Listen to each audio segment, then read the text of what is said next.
지식재산가 세상 이야기를 전해드리는 방구석 유튜버 김기환 TV. 네, 안녕하세요. 김기환 TV의 김기환입니다. AI와 지식재산, 강의 이제 막바지로 향해 가고 있는데요.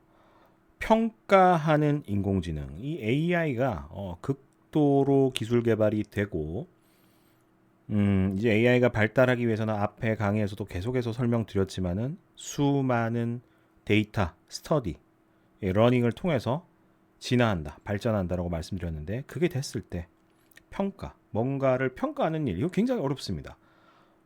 근데 이 평가를 하는데 활용된다라는 측면에서 좀 준비를 해봤고요. 인간의 신용도 평가하는 AI가 등장했습니다. 지금도 이미 신용도를 계산하는, 정확하게는 평가라기보다는 계산하는 로직이 있어요.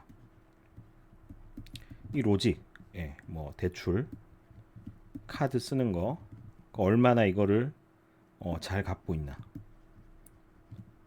뭐 이런 것들 가지고 이 로직이 이제 산출이 됩니다. 그래서 뭐 신용도 뭐 900점, 800점, 뭐 700점, 뭐 이렇게 해서 등급을 매기는데, 과연 그게 인간의 신용도 평가하는데 적절한가? 그러니까 소비 활동 패턴, 이것도 사람마다 다 틀리잖아요.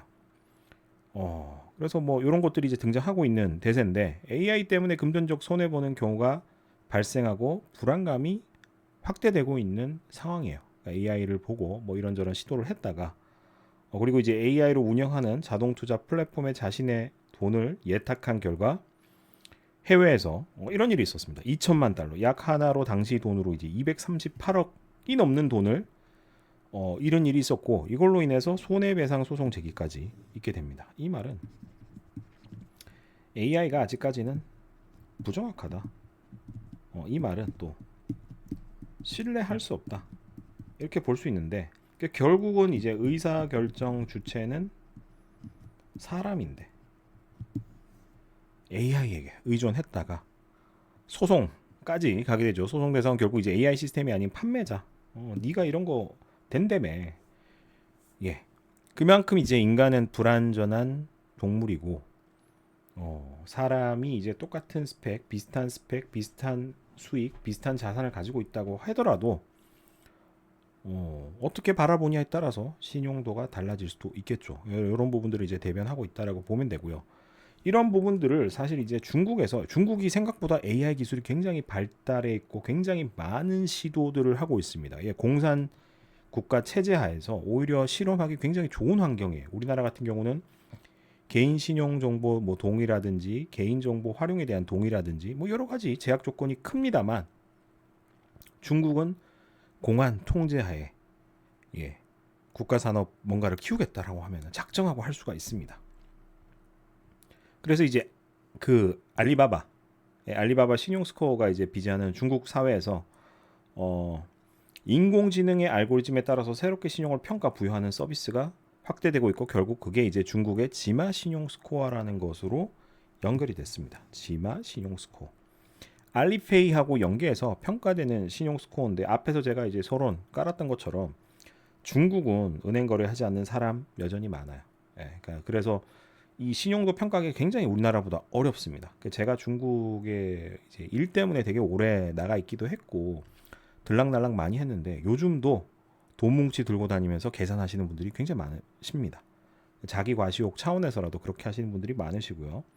그러다 보니까 현실적으로 특히 중국이라는 나라가 모든 사람에게 이 신용도를 부여하는 게 현실적으로 불가능해요. 우리나라 같은 이제 로직을 만든다라고 해도 쓸모가 없게 되는 거죠. 중국 지마 신용 스코어, 이거는 이제 2015년부터 시작이 됐고요. 세계를 지금 호령하고 있는 알리페이, 알리익스프레스, 이것과 이제 연동해서 굉장히 급상승, 굉장히 빠르게 성장해왔다. 최저 350에서 최대 950점까지 이제 신용 점수 부여하는 거, 이거는 우리나라 신용 점수 체계랑 좀 비슷하고요. 앞에서 이제 말씀드렸던 이런 부분들, 이제 사람의 생활 패턴, 이런 것들을 이제 추가적으로 반영을 하는데, 쇼핑의 구매 정보, 지불 정보, 서비스 이용 정보, 친구 관계, 예를 들면은 뭐 이런 겁니다. 최근에 이제 뭐 제가 이제 애들 사립초등학교 같은 거를 알아보고 있는데, 이 이유 중에 하나가 좋은 교육 프로그램이나 이런 것도 있겠지만은 좋은 친구를 사귈 수 있다. 이것 때문에 많이들 보내시려고 하잖아요. 그러니까 좋은 친구 관계. 예를 들면 제가 돈을 못 갚았어요. 근데 주변에 부자 친구가 많아요. 성격 좋은 부자 친구들이 많아요. 그러면 이제 아무래도 채무를 변제할 가능성이 높겠죠. 빈민촌 출신보다는 훨씬 높겠죠. 이런 것들. 경찰 관련 정보. 뭐 범죄자냐. 아무래도 이제 범죄자 같은 경우는 도덕성이나 이런 게 낮기 때문에 더더욱 채무에 대해서 의무를 이행할 가능성이 낮다라고 보는 거고요. 이러한 다양한 정보를 가지고 인공지능이 신용 스코어를 계산합니다. 이거 테스트를 굉장히 잘하고 있고 굉장히 잘 만들어 나가고 있는 것으로 알고 있고요. 이게 발전해서 개인 외에 법인에게도 부여를 하는 식으로까지 발전해 나가고 있습니다. 법인이 이제 1000에서 2000점 사이에서의 이 평가하고 있다고 하고요. 이게 이제 잘 활용이 돼서 주택 임대 계약, 결혼 조건으로도 활용됩니다. 뭐 이게 결혼에 활용된다고 그러니까 참 안타깝긴 한데 우리나라도 그래요. 우리나라도 그렇고 스펙으로 사람을 아직까지 많이 판단하지 않아요. 그거랑 똑같습니다. 그래서 지마 신용은 평가 점수가 높은 경우 대출 금리 당연히 우대해 주겠죠. 그리고 이제 임대 계약 체결 시 계약금이 면제되는 혜택도 줍니다. 호텔 렌터카를 빌리는 경우 보증금을 맡기지 않아도 되는 혜택. 그러니까 신용도가 굉장히 높으면은 보증금을 맡긴 이유가 결국 이제 못 믿어서 맡기는 건데 그런 것까지도 혜택을 준다. 결혼정보 사이트에서도 지마 신용 스코어가 높은 사람을 우대하는 추세고요. 공공기관도 이게 연계가 되기 시작했습니다. 지마 신용 스코어는 이제 알리바바만 이제 국한해서 사용하지 않고 공공기관도 연계 활용. 이게 이제 제가 앞에서도 말씀드렸지만 중국은 공산국가예요. 그래서 중국에서 이제 키우는 기업들은 사실상 공기업 성격이 강하고 여기서 뭔가 잘 만들어진 시스템은 결국은 이제 국가 이 산업, 국가 공공기관의 재활용 하는 형식으로 이제 패턴이 이렇게 활용이 되기 때문에 굉장히 긴밀합니다. 우리나라랑 미국이랑 뭐 이런 일본이랑 자유민주주의 국가랑은 체계 자체가 틀리다. 그러다 보니까 이게 클 수밖에 없었고 결국은 그렇게 빨리 키워서 정부에서도 활용하기 위해서였다. 뭐 예를 들면은 중국 재판소의 벌금 체납자의 정보를 알리바바와 공유를 하고 재판부가 벌금 미납 시 신용 스코어가 낮아지는 이런 것들 이거는 우리나라도 좀 적용해야 되지 않을까. 특히 이제 세금 안 내시는 분들에 대해서는 오죽하면은 이놈의 세금 때문에 우리나라는 384 기동대라는 세금 징수 사기팀에 대한 이런 드라마가 있었어요. 마동석 씨가 이제 포스터에 굉장히 인상적으로 나오는데 이런 이슈들 세금 체납자에 대해서는 우리나라도 좀 철퇴를 좀 가했으면 좋겠다. 그리고 이제 대학병원에서도 이게 활용이 됩니다. 상해 복단대학병원에서 지마 신용스코어 650점 이상인 사람에게는 중국 돈 1000원, 1000위안이죠. 여신으로 부과하고 병원비 지불 가능하게 한다. 이런 거 이제 중요하죠. 돈 때문에 아직까지도 우리나라가 병원을 못 가거나 치료를 못 받는 분들이 생각보다 많습니다. 근데 이제 신용도 높으면은 여신까지 부과해준다. 이렇게 또 활용이 되고 있고요. 나아가서는 이제 국가가 AI 신용도로 개인을 관리하는 사회가 돼가고 있습니다. 역시 공산국가다운 발상입니다.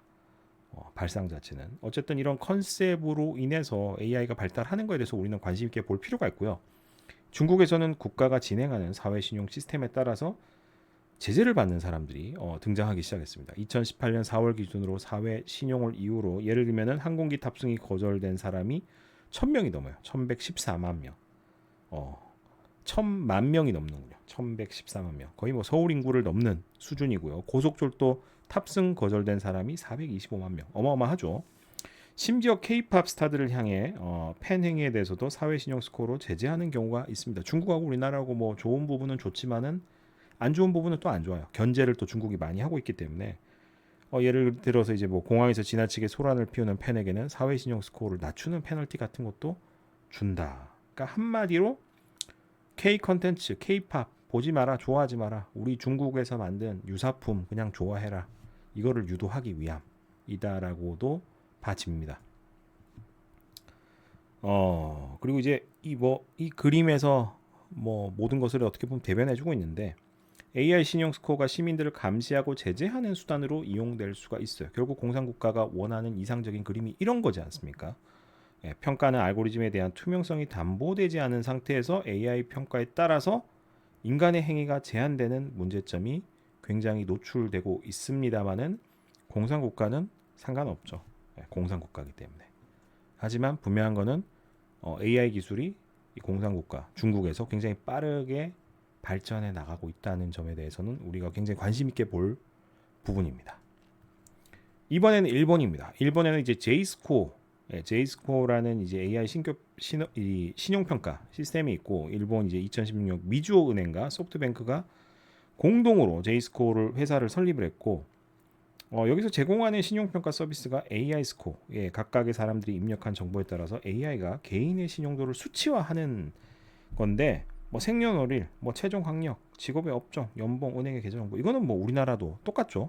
이외에 직업 정보 바탕으로 개인 신용도 1000점 기준으로 평가를 일단 1차적으로 하고, 2차적으로는 이제 개인의 경험, 이게 이제 우리나라랑 달라지는 겁니다. 생활 습관, 취미, 선호 등 관련된 항목이 150가지 정도 추가되는데, 생활, 성격, 프로필, 지갑 사정, 재정 운영 관련 정보 등 정보가 2차적으로 입력되고, 이거 외에 150가지 정보 추가됩니다. 정보가 추가될수록 신용도가 높아지는 구조이고, 2차적 입력 정보에서 개인의 생활 습관, 학습 패턴, 수면 패턴에 대한 정보도 포함됩니다. 이 사람이 잠을 안 자요.